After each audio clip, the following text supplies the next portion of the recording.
Hi guys, Alex Peak Performance Reviews. Welcome to another vlog and welcome to another different one. But today's video, I want to talk to you all about the new e-tron GT Quattro, or the RS e-tron GT. And the reason why I want to talk to you about this is because obviously there's lots of different vloggers and people who have been kind of invited to the world launch of this car.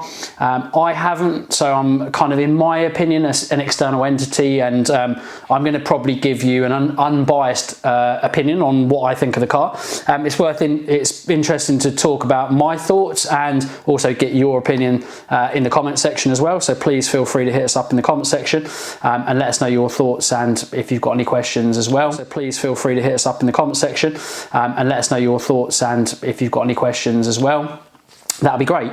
But yeah, outside in, I want to give you our perspective of what we think of this new car. And very exciting times. Obviously, anyone who will know our channel, and if you don't know our channel, we're very much about very mechanical cars, high performance flagship cars, and performance cars at that. Often mechanical, two-wheel drive, driver focused cars. However, if a car's good, it's good, in my opinion, whether it's electric or petrol combustion or hybrid, whatever. If a car's good, it's good, okay? Future, going forward, you know, electric vehicles are coming.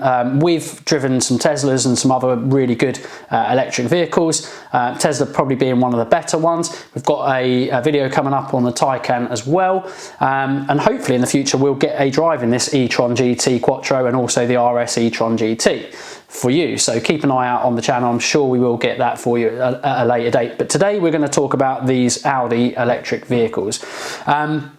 They're set to be coming in the spring of 2021, and obviously they're ultra high specification GT cars. So there's two versions. I wouldn't say mild and wild, but there's certainly two flavors. Both are powerful, one's more powerful than the other. So first of all, the e-tron GT Quattro, that's going to be about 79,900 on the road price, and the RS e-tron GT Quattro version is going to be 110,950 on the road. Different power levels, obviously, as I said, in different flavors. 476 PS for the e-tron GT Quattro and 598 PS from the RS e-tron GT. Both have what's called boost modes, which is basically higher power modes, and basically you've got 530 PS in the Quattro GT, and the RS version has got 646 PS. They come on boost as such, you know, lesser normal kind of turbocharger not being involved. They have a boost mode, and it's available for 2.5 seconds, and it's available on launch mode only, basically. So 2.5 seconds, and that's to get the acceleration figures low down to mid-range for these cars. Like I say, they only sustain this boost mode for about 2.5 seconds. 0 to 62 with that power comes at 4.1 for the Quattro GT, and the RS model is 3.3 seconds. So considering they're big, huge or large saloon cars, it's pretty damn impressive, I have to say. So really, really awesome. They shift their weight very, very well.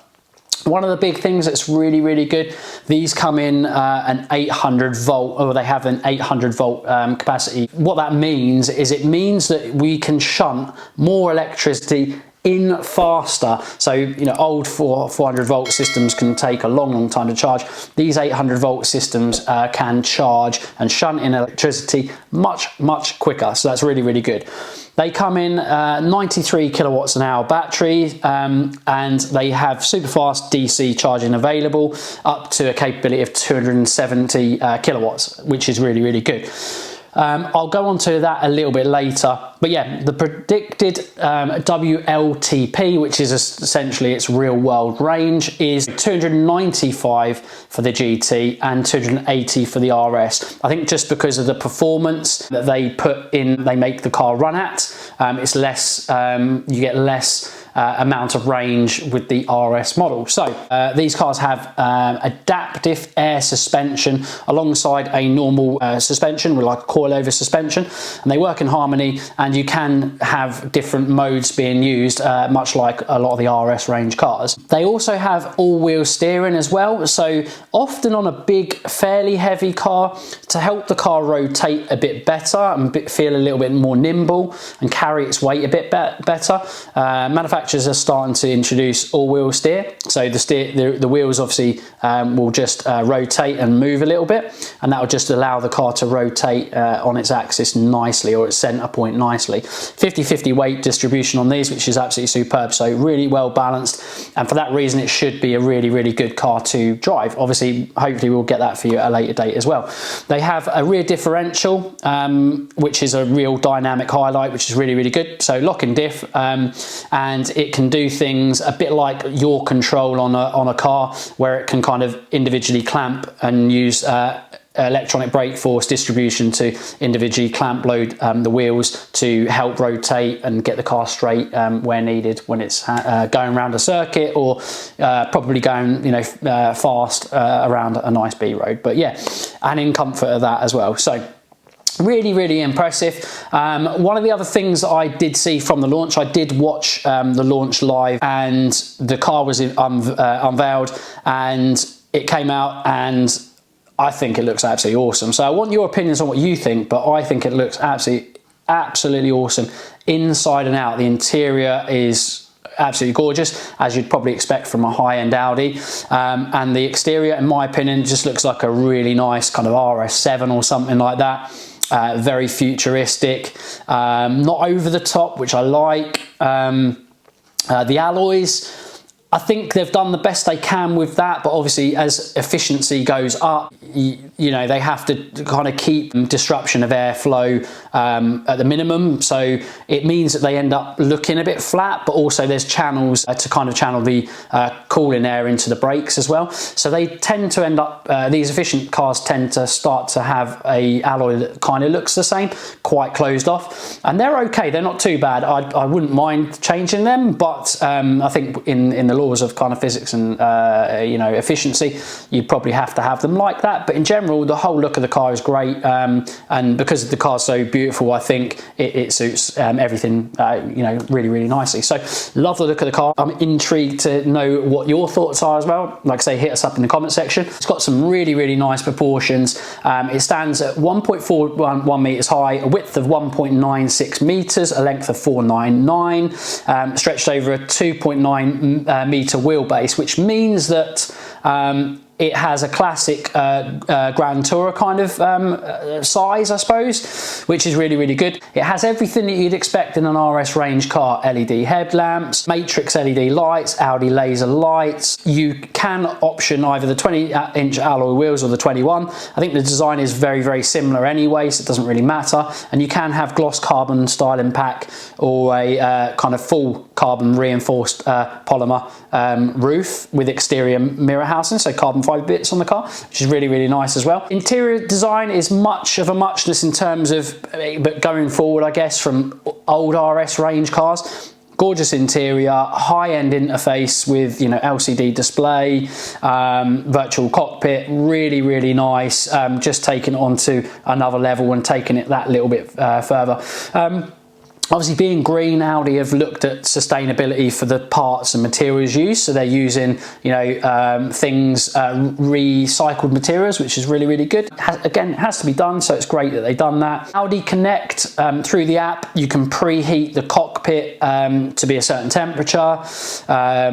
All those weird and wonderful, lovely things. You know, you name it, this car basically has. One of the other interesting things as well is drive and recuperation. Top speeds are actually governed 155 on the GT, or the RS, should I say. But to be fair, I don't think really with a car like this you need to go beyond that speed. You know, even if you're on Autobahn, that's plenty fast enough, I'd say. So yeah, really good. The torque figures I hadn't spoken about, but I will do. The GT has 464.7 foot-pounds of torque, and the RS has 612 foot-pounds of torque. So you know, huge, and that's in boost mode, should I say? But still, peak figures of torque. That is what the figures are. So absolutely manically crazy. One of the other things as well on these e-trons is they've had, like any electric car is going to in the future, has got an orchestrated sports sound. So an engineer has worked on the sports sound from the interior to external sounds. So they've got speakers basically that are playing sounds inside and outside, depending on what mode you kind of go on. So the more efficient one is going to be a bit more quieter, and the dynamic is going to be a little bit louder, but you'd expect that. And that's kind of needed to be done throughout the range of electric cars going forward anyways. You'd think in the Title Quattro it has electronic all-wheel drive, and obviously being an Audi, it's going to be superb, I'm sure. One of the interesting things is the braking. So the electric motor performs deceleration up to 0.3 Gs, which means that basically you're not using a lot of power to kind of activate the hydraulic assistance, I guess. It only activates hydraulic assistance, so hydraulic brakes, when it needs to go beyond that 0.3 G. So only during times of high braking, very heavy braking, will it then activate the hydraulic assist. So it means that obviously, again, it's efficiency in mind. So yeah, really clever. Batteries used and thermal management on these new cars are absolutely superb. They're basically sunk at the lowest point, so obviously it can keep weight distribution really good, so you can get 50-50 weight distribution. One of the things you will want to know is probably charging. It's got 4 separate cooling channels and circuits, which basically can help the charging effectively and help the batteries, longevity, range, things like that, which is really good. What you do also have on these cars is you have charging points on 2 different sides, and you have AC and DC charging ports. So essentially what that means is you can have a nice slow charge in a house overnight, so 11 kilowatts for just an overnight charge, essentially 9 hours. You can have this car fully charged not too long after launch. Apparently 22 kilowatts available, so you could do that in effectively, I suspect, 4 or 5 hours for a full charge, which is really good. But these can charge on the a special charging point up to 270 kilowatts. What that means is you can charge these up. This is really impressive. You can charge and get a range of 62 miles in a 5-minute charge. That is game changing and very important, I think. So you could go to a service station, literally barely have a coffee or put it in the cup holder, go get it, come back out. You're probably going to have a 62-mile range the moment you've done that. 5 minutes, absolutely superb. So I love that. That's really good. And it's going to charge from 5% to 80%. Depending on the conditions, in less than 23 minutes as well, so we're told. So that is really good. That's going to give you a range of 200, 210, 220. I don't want to work it out, but that is absolutely superb. So really good. Lots of charging networks. We all know that they're forever evolving and getting more plentiful. So yeah, you're going to be really well covered. For me, this is a taste of what's to come from Audi. So I think it's like they're dipping their toes in there. They're starting to understand, where they need to be, what they need to do. So this is going to be a great little stepping stone for, I think, what's coming in the future from them. And I think, yeah, going forward, there probably is going to be even better versions of this. But at the moment, yeah, they're there and available, or going to be from spring onwards, and they're going to be superb. So yeah, tick boxes everywhere for me. Really good. Those different driving modes, as I did say, so you've got lots of different driving modes, much like you would in any RS range car. It will change the steering weight and the dampening and things like that, so you can kind of make it nice and comfortable when you want, or very sporty if you want to as well, which is really good. Very dynamic handling. has been promised, so that's really, really good.